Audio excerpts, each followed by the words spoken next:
Matric space के एक और लेक्चर में आप सभी का स्वागत है। हम पढ़ रहे थे ओपन स्फीयर और क्लोज्ड स्फीयर के बारे में। हमने अपने पिछले लेक्चर में ओपन स्फीयर को बहुत ही अच्छे तरीके से समझते हुए खत्म किया है और इस लेक्चर में हम बात करेंगे क्लोज्ड स्फीयर के बारे में और इसमें हम इसके कॉन्सेप्ट को समझेंगे और ओपन स्फीयर और क्लोज्ड स्फीयर में क्या डिफरेंस होता है इसके बारे में भी अच्छे से समझेंगे और इसके डिफिनीशन को बहुत ही बारीकी से समझेंगे। तो हेलो दोस्तों, एक बार फिर से आप सभी का आपके अपने YouTube चैनल पर स्वागत है।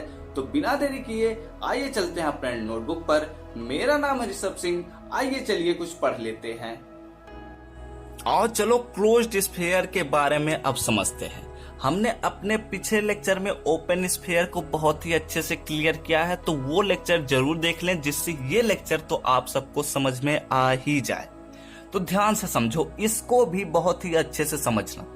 देखो, अगर हमारे पास कोई x, d एक मैट्रिक स्पेस है, ठीक है, यहां पर हमारे पास कोई भी एक मैट्रिक स्पेस है x, d, जिसमें हम फिर से उसी चीज को रिपीट कर देते हैं। यहां पर जो x होता है वो हमारे पास सेट होता है और जो d होता है वह फंक्शन होता है, ठीक है। तो इस प्रकार से ही यह जब फंक्शन ही कुछ कंडीशंस को सेटिस्फाई कराने लगता है इस सेट के अंतर्गत, तो यह ऑर्डर पेयर ही बन जाता है मैट्रिक स्पेस। तो ये चीजें हमें पता है। अब हम चलते हैं अपने पॉइंट की तरफ, यानी कि क्लोज्ड स्फीयर की तरफ, समझते हैं कि क्या होता है। अब हम क्या करते हैं, जो हमारे पास x, d मैट्रिक स्पेस है, तो इस x, d में x जो है वह सेट है। तो जो सेट होता है वह कुछ पॉइंट्स को कंटेन करता है। तो इसीलिए हम क्या करते हैं, p कोई पॉइंट ले लेते हैं जो हमारे x से बिलोंग कर रहा है और r कोई भी हम नंबर ले रहे हैं, वैल्यू ले रहे हैं जो 0 से बड़ा है, ठीक। अब समझो, अब इस p को हम अपने सेंटर में रख दे रहे हैं और यहां से एक स्फीयर ड्रा कर रहे हैं। एक स्फीयर जब हमने ड्रा किया तो, और यहाँ जो स्फीयर हमने ड्रा किया है, यहां से यहाँ का जो रेडियस है वो हमारे पास r है। तो हमने ओपन स्फीयर में क्या बताया था कि इसके किसी भी पॉइंट, इस स्फीयर के किसी भी पॉइंट, यानी कि इसके अंतर्गत के जितने भी पॉइंट्स आ रहे हैं, हमने बाउंड्री पॉइंट्स के बारे में बिल्कुल भी बात नहीं किया था। हमने केवल और केवल अंदर के ही पॉइंट्स के बारे में डिस्कस किया था। लेकिन यहां पर हम क्या करेंगे, अंदर के पॉइंट्स को तो लेंगे ही। यहां पर हम अंदर के पॉइंट्स को तो कंफर्म है कि लेना है, लेकिन यहां पर जो हमारे पास बाउंड्री के पॉइंट्स भी हैं, जितने भी बाउंड्री पर पॉइंट्स आ रहे हैं, जितने भी, ठीक है, जितने भी बाउंड्री पर पॉइंट्स आएंगे, उन सब का भी कलेक्शन ही हमारा क्लोज्ड स्फीयर होता है। यानी कि अगर आप यहां से इस P को सेंटर मानते हुए, इस यहां पर हम मान लेते हैं, यहां पर हमारे पास कोई भी पॉइंट है x1, ठीक है, तो इसका जो हम डिस्टेंस निकालेंगे तो इस r से छोटा ही होगा, r से छोटा ही होगा इसका डिस्टेंस। यहां से यहां का डिस्टेंस और यहां से यहां का डिस्टेंस देखने पर ही क्लियरली पता चल रहा है कि ये डिस्टेंस इस डिस्टेंस से छोटा होगा। तो इस तरह के पॉइंट्स इसके स्फीयर में आएंगे और अगर हम इसके बाउंड्री के भी पॉइंट्स उठा रहे हैं और यहां से हम इसको डिस्टेंस निकाल रहे हैं, इस पॉइंट का नाम हम दे देते हैं x2, तो इसका जो हम डिस्टेंस निकालेंगे और इसका डिस्टेंस निकालेंगे तो ये दोनों डिस्टेंस ही इक्वल आएंगे। तो ये पॉइंट से भी हमारे क्लोज्ड स्फीयर में आएंगे।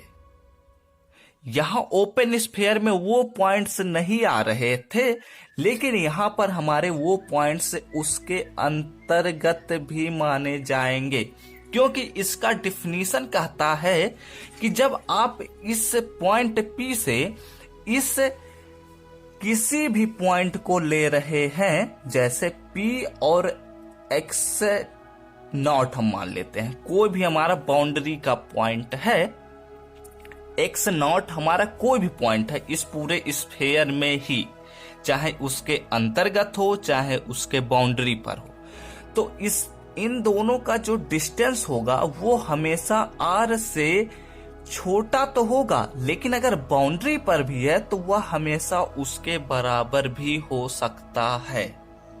तो इस तरह के ही स्फीयर को हम कहते हैं क्लोज्ड स्फीयर। अब इसके डिफिनीशन को चलिए समझते हैं, लिखते हैं अपने शब्दों में। देखो, अगर हम शुरुआत करते हैं, चलो लेट, जैसे जैसे हमने बताया वैसे वैसे ही इसके डिफिनीशन को भी हम ऑप्टिमाइज करेंगे अपने शब्दों में। तो let x, d be a metric space. ठीक है, ये हमारे पास कोई एक मैट्रिक स्पेस है। चलिए, and let p belongs to x, कोई भी पॉइंट है जो p से, जो x से बिलोंग कर रहा है, एंड r जो वैल्यू है वह 0 से कोई भी वैल्यू है b गिवन, हमारे पास दिया हुआ है। Then the set of all points x belongs to x such that कुछ इस प्रकार की dp comma x is less और इक्वल टू r, यानी कि x जो है वह कोई भी पॉइंट हो सकता है, p जो है हमारा सेंटर है और r जो हमारे पास रेडियस है।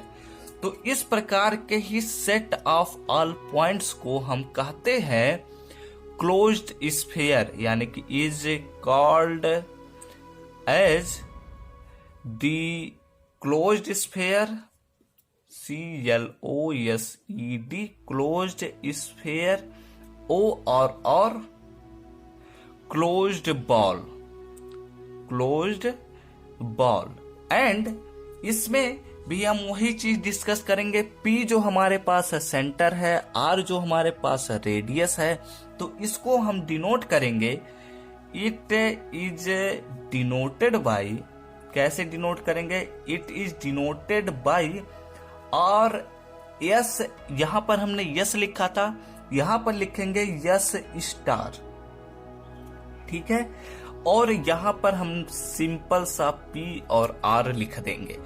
अब इसको मैथमेटिकली कैसे डिनोट करते हैं इसके बारे में भी देख लो। मैथमेटिकली इसको लिखेंगे S star P comma R, यानी कि closed sphere of radius R and centre P is equal to x belongs to x such that dp comma x is less than और इक्वल टू R।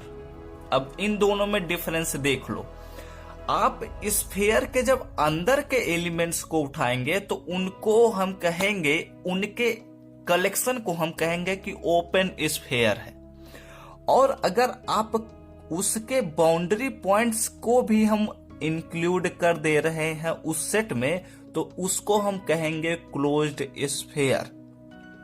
अब एक चीज और अच्छे से समझ लो, हम जब मैट्रिक स्पेसेस में पूरा डिटेल में पढ़ते हैं तो हम ओपन स्फीयर को हमेशा डॉटेड लाइन से रिप्रेजेंट करते हैं, जिससे यह रिप्रेजेंट करता है कि यह एक ओपन स्फीयर है, और क्लोज्ड स्फीयर को एक पूरा सर्कल से ही डिनोट करते हैं।